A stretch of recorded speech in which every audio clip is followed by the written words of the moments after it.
Assalamualaikum warahmatullahi wabarakatuh. Salam sejahtera untuk kita semua, sahabat pemirsa channel Papindo.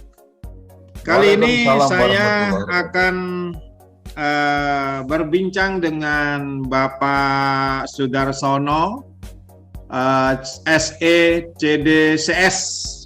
Beliau adalah pakar dalam soal letter of credit. Apa kabar Pak Sudarsono? Alhamdulillah, baik Pak Bagus, sehat-sehat. Ya, Assalamualaikum. Semoga Pak Bagus juga dikaruniai kesehatan yang prima hari ini. Ya. Dan seterusnya. Ya, amin. Amin. Pak Sudarsono, kita sedikit ingin berbincang-bincang masalah letter of credit. Saya melihatnya kan banyak kasus-kasus ya, yang terkait dengan masalah letter of credit ini kan gitu Pak. Nah, sebelum kita jauh gitu ya, saya menanyakan banyak hal tentang LC termasuk beberapa kasus-kasus yang pernah terjadi di Indonesia. Sesungguhnya yang disebut dengan letter of credit atau LC itu apa sih Pak? Nah, LC itu atau letter of credit atau mungkin disebut juga dokumenter kredit ataupun disebut juga dengan kredit. Nah, itu berdasarkan UCP 600 yaitu Uniform Custom and Banking Practice ya, for dokumenter kredit. Ya, itu di artikel 2 itu disebutkan bahwa kredit atau LC itu adalah setiap janji apapun namanya ya yang dibuat oleh issuing bank atas permintaan pemohon ya, yang oleh karenanya issuing bank terikat untuk melakukan pembayaran ya, atau melakukan akseptasi ataupun melakukan pembayaran yang ditunda ketika dokumen itu sesuai dengan persyaratan atau compliant presentation. Nah, sifat LC itu ya disebut adalah irrevocable. Karena jelas di dalam aturan UCP yang diatur hanyalah LC yang sifatnya irrevocable, yang tentunya ini hanya bisa dibatalkan atau diubah kalau ada persetujuan dari issuing bank dan juga oleh beneficiary ataupun transforming bank jika ada. Jadi issuing bank itu apa Pak? Issuing bank itu apa? Yang disebut dengan issuing bank itu adalah bank yang menerbitkan LC atas permintaan tertulis dari si pemohon. Dalam hal ini adalah pembeli atau dalam LC istilahnya adalah applicant Pak. Nah, bisa nggak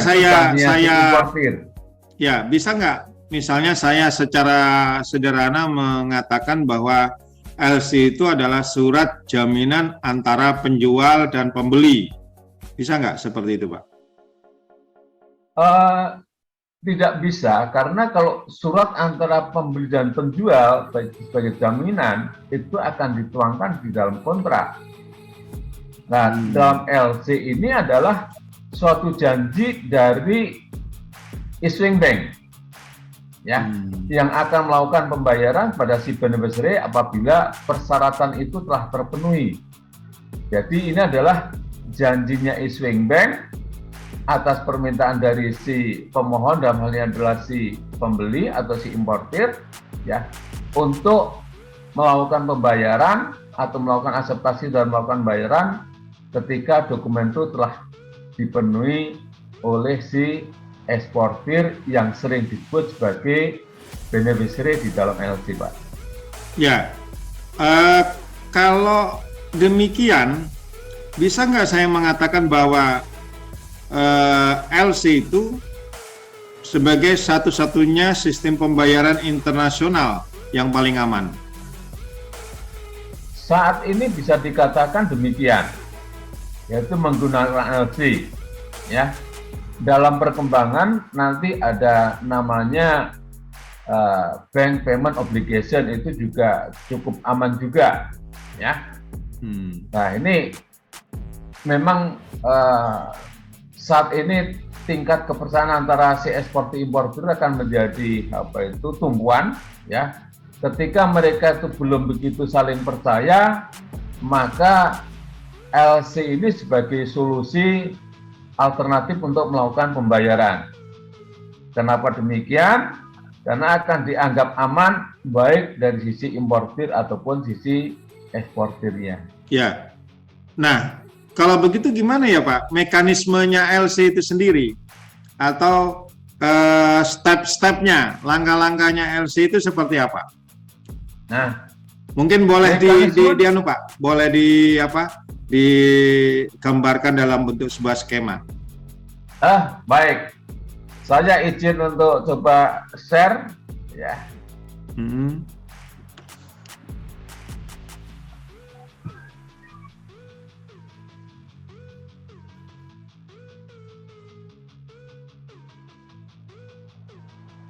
Oke. Terlihat Pak?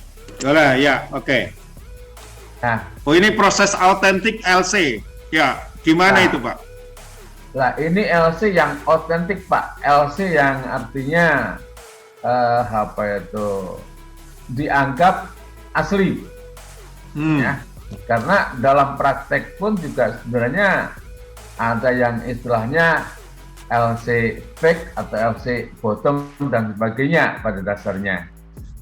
Nah, LC yang asli itu bisa diterbitkan dalam mekanisme hanya 3 parti ini. Ya. Importir sama eksportir, pertama melakukan kontrak dagang, kemudian importir mengajukan aplikasi penerbitan LC pada banknya yang sering disebut sebagai issuing bank. Nah, importir disebut sebagai importer ataupun buyers, atau yang sering disebut dalam LC itu adalah applicant. Kemudian issuing bank nanti akan menerbitkan LC atau janji tadi untuk melakukan pembayaran ketika persyaratan LC itu terpenuhi, yaitu akan dikirim pada si eksportirnya atau dikirim pada beneficiary. Istilah dalam LC, eksportir adalah beneficiary. Mekanisme demikian bisa dilakukan dalam hal antara importir sama eksportir adalah dalam satu bank. Ya. Namun bisa juga bahwa karena ini transaksinya adalah cross border, apa cross border itu Pak?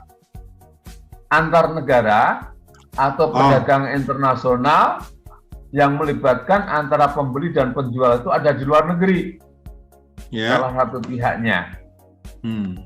Maka bisa menggunakan jasa bank lain. Nah, ketika menggunakan jasa bank lain, prosesnya adalah akan sebagai berikut.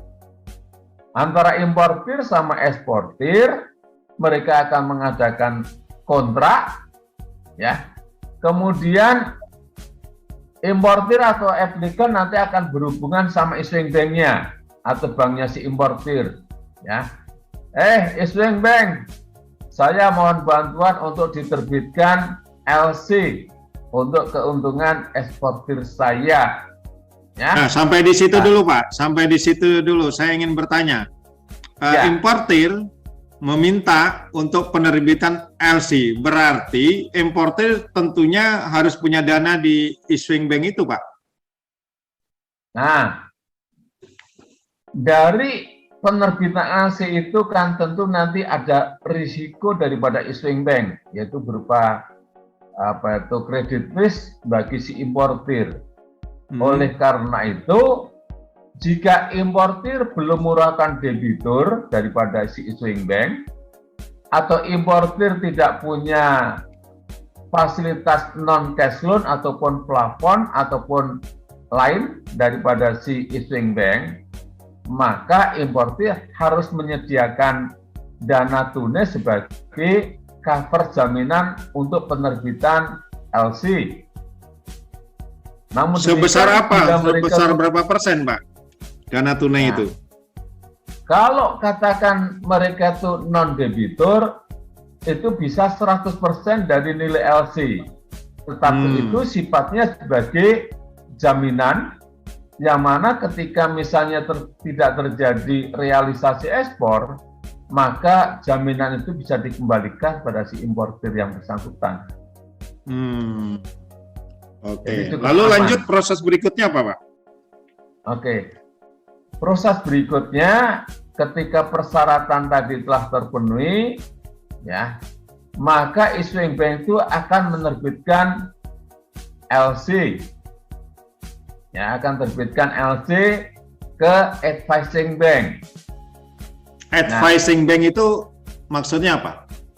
Advising bank itu bank yang diberikan tugas atau diberikan kuasa oleh issuing bank untuk meneruskan LC kepada eksportir atau beneficiary. Itu advising bank. Ya, yang menunjuk advising bank siapa, Pak? Advising bank pada dasarnya boleh ditunjuk oleh si importir berdasarkan kesepakatan dengan eksportir yang dituangkan di dalam kontrak dagangnya. Ya, nah, yang ditulis di dalam aplikasi penerbitan LC. Ya, itu advising bank kalau satu contoh itu juga merupakan bank. Ini saya bertanya dalam konteks saya sebagai orang awam ya, Pak ya.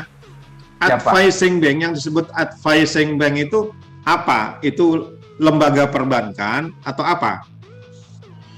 Dia sama adalah lembaga perbankan, di mana antara issuing bank dengan advising bank itu mereka punya hubungan koresponden, ya, hubungan koresponden. Antara lain dibuktikan dengan bahwa issuing bank dengan advising bank itu bisa saling mengirimkan contoh tanda tangan atau spesimen, ataupun punya hubungan yaitu RMA dalam hal pengiriman LC-nya nanti menggunakan SWIFT. Nah, dia harus punya hubungan koresponden.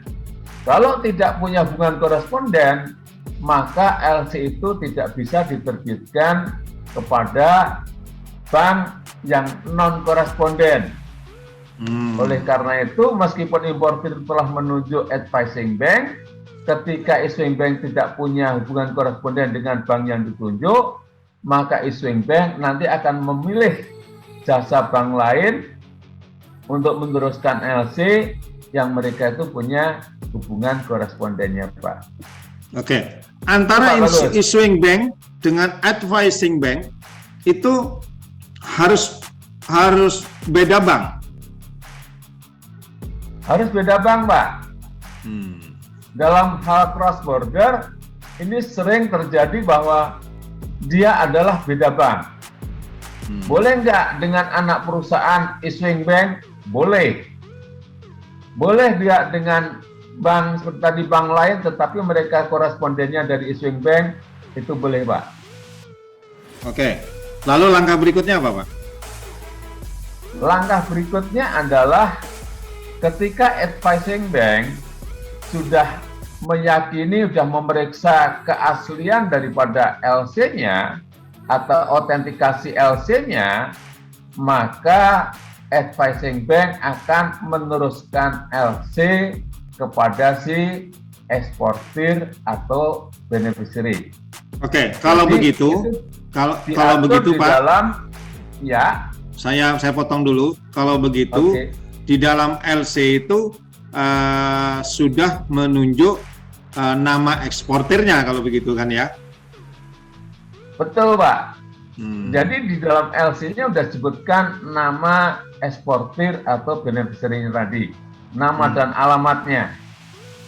Sehingga advising bank tidak perlu mencari-cari alamat daripada advising bank, alamat daripada si beneficiary-nya. Maka mereka akan mudah untuk meneruskan pada si eksportirnya. Oke, lanjut, Pak. Oke. Nah, di sini ketika seperti tadi bahwa LC-nya itu otentik, ya, maka advising bank akan meneruskan pada eksportir. Nah, itu juga diatur di dalam UCP, 600 Pak. Ya. Apa itu? Itu diatur di sana. Ya. Nah, Apa Pak DCP 600 itu apa? Uniform Custom for Documentary Credit Pak. Uniform Custom and Practice for Documentary Credit. Itu adalah aturan internasional yang diterbitkan oleh International Chamber of Commerce yang di Paris, Pak. Oh, jadi gitu itu ya. suatu aturan yang disepakati oleh bank-bank secara internasional. Demikian, Pak. Ya, ya. Nah, lalu kemudian kapan pihak eksportir itu bisa mencairkan dana, dan di mana dia mencairkan dananya itu? Oke.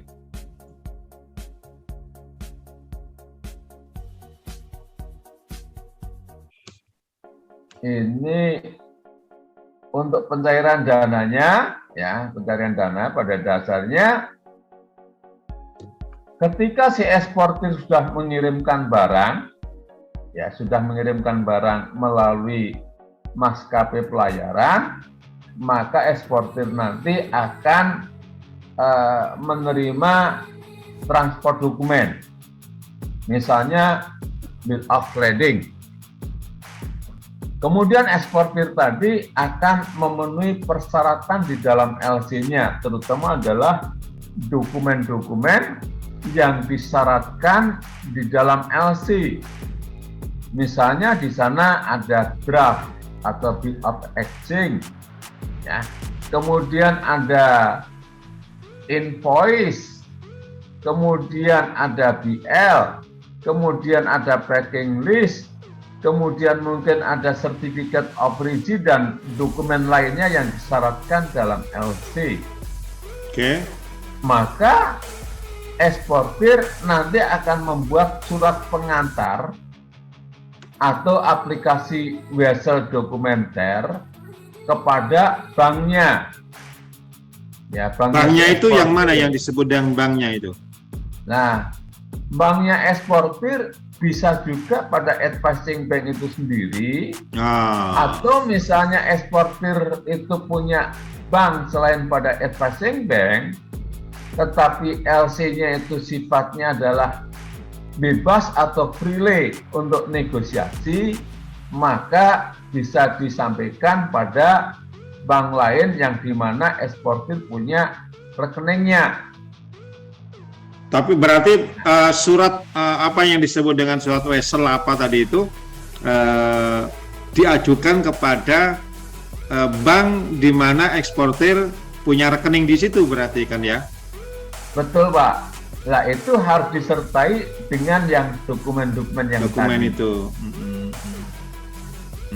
Nah, terus ada nggak Pak evaluasi dari importir bahwa ketika barang sudah dikirim, gitu ya, terus importir kan belum melihat barangnya karena butuh perjalanan waktu, gitu kan? Ada nggak hak daripada importir bahwa barang yang dikirimkan itu sudah sesuai dengan spek yang diminta sebelum proses pencairan LC? Ya.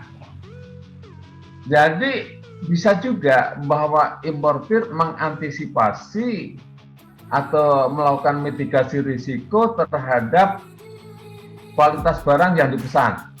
Oke. Yaitu dengan cara apa? Importir mensyaratkan adanya inspection certificate. Jadi nanti ada sertifikat, ya, terkait dengan inspeksi barang. Nah, kalau barang itu ada kualitasnya disebutkan di dalam LC, maka inspeksi tadi harus mengacu pada persyaratan atau spesifikasi yang disebutkan di dalam LC-nya. Nah, inspeksi itu bisa dilakukan adalah sebelum pengapalan. Kalau sebelum pengapalan, berarti sebelum dikapalkan harus ada namanya inspection, dan itu harus disyaratkan di dalam LC-nya ada pre-shipment inspection certificate. Itu dari pihak mana, Pak? Kira-kira yang ditunjuk atau yang diminta? Usulan atau permintaan dari importir yang dituangkan di dalam kontrak, yang nanti juga dituangkan di dalam aplikasi LC, dan juga nanti dituangkan di dalam LC-nya. Oleh karena itu, eksportir sebelum mengapalkan barang, mereka akan menghubungi surveyor atau pihak yang ditunjuk oleh si importir untuk melakukan inspeksi tadi. Misalnya oleh SJS, maka SJS atau mungkin Sukovindo, mereka sebelum mengapalkan barang, mereka akan periksa terlebih dahulu mengenai kualitas barang. Sehingga seperti Sukovindo atau SJS itu, mereka punya laboratorium terhadap barang tersebut, kemudian di lab, hasilnya adalah inspection certificate. Kalau katakan inspection certificate itu memenuhi persyaratan kualitas yang disebutkan dalam LC, maka bahwa importir mereka akan mendapatkan barang yang telah sesuai dengan yang mereka pesan. Nah, itu adalah salah satu mitigasi risiko dalam hal kualitas barang. Kenapa demikian? Karena LC tidak menjamin terkait dengan kualitas barang. Kualitas barang. Nah, berarti pihak supervisornya adalah berada di tempat di mana barang itu berasal. Iya, nanti kan ada supervisor ekspor, yaitu dari si eksportirnya, mereka mengajukan permintaan pemeriksaan barang kepada SJS ataupun Sukovindo sebelum dikapalkan.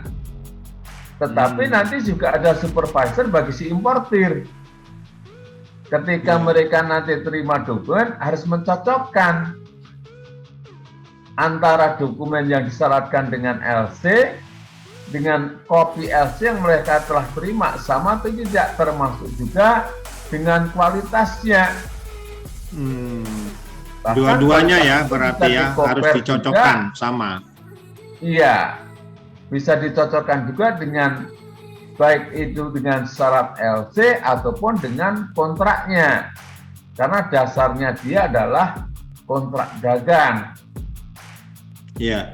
Nah, kalau misalnya Pak ini sudah cocok nih, anggap sudah cocok antara supervisor dari yang diminta oleh importir maupun eksportir, misalnya gitu ya. Lalu apa yang harus dilakukan seorang importir untuk supaya memang dia mencairkan dana itu? Berarti kan harus ada persetujuan untuk pencairan dana terhadap LC yang memang sudah terbit. Ya, ketika nanti dokumen itu diterima oleh Iswing Bank dan mereka dokumen sesuai dengan persyaratan, maka Iswing Bank itu dia terikat untuk melakukan pembayaran. Ya. Oleh karena itu, ketika dokumen sesuai dengan persyaratan LC dan katakan itu kondisi site LC, ya maka Iswing Bank akan melakukan pembayaran dan meminta reimburse pada si importirnya. Mereka akan mendebet dalam hal tadi ada setoran jaminan, akan didebet dengan setoran jaminannya. Dalam hal katakan importir tadi menerbitkan LC menggunakan fasilitas non cash loan dari bank, maka mereka harus melakukan reimburse dengan melakukan pembayaran pada si Iswing Bank. Iya. Nah, artinya alur Pak, secara keseluruhan seperti itu ya Pak ya? Iya, betul. Nah, sebenarnya bagi si banknya eksportir itu pun juga pada dasarnya bisa melakukan negosiasi ketika diberikan kuasa oleh issuing bank. Dalam artian bahwa ketika bank eksportir menerima dokumen sesuai dengan syarat LC dan mereka itu bersedia bertindak sesuai nominasi daripada issuing bank untuk melakukan negosiasi, maka dokumen sebelum ditagihkan pada issuing bank, banknya si eksportir itu bisa melakukan pembayaran terlebih dahulu. Dalam hal ini semacam prepay kepada si eksportir sebelum melakukan penagihan pada issuing bank. Itu boleh-boleh saja.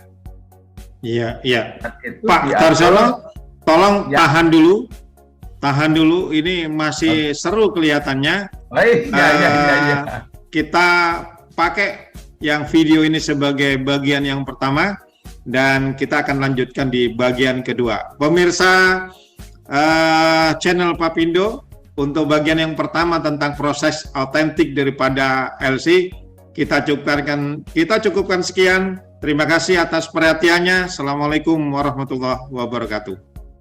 Waalaikumsalam warahmatullahi wabarakatuh. Tonton terus channel Papindo. Jangan lupa subscribe, like, comment, and share.